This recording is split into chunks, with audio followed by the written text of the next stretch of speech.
To fix a declined Navy Federal card, it is essential to understand the reasons behind the decline.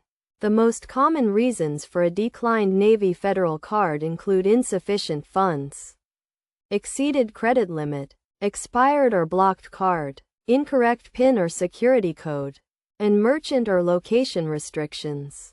First, check your account balance to ensure you have sufficient funds for the transaction. If you have insufficient funds, deposit money into your account or use an alternative payment method. Next, verify that you have not exceeded your credit limit. If you have exceeded your limit, make a payment to reduce your balance and free up available credit. Then, check the expiration date of your card to ensure it has not expired. If your card has expired, contact Navy Federal to request a replacement card.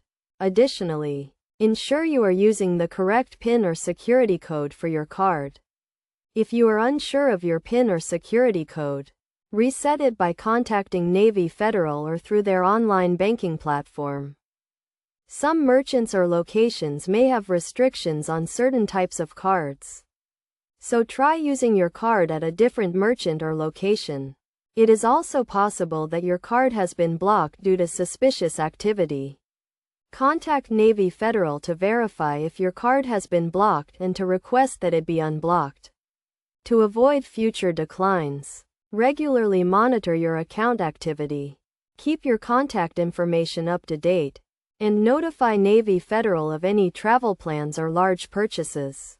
By following these steps, you can quickly identify and resolve the issue with your declined Navy Federal card, ensuring you can continue to use it for your financial needs. Remember to always review your account terms and conditions to understand the specific rules and guidelines for your Navy Federal card.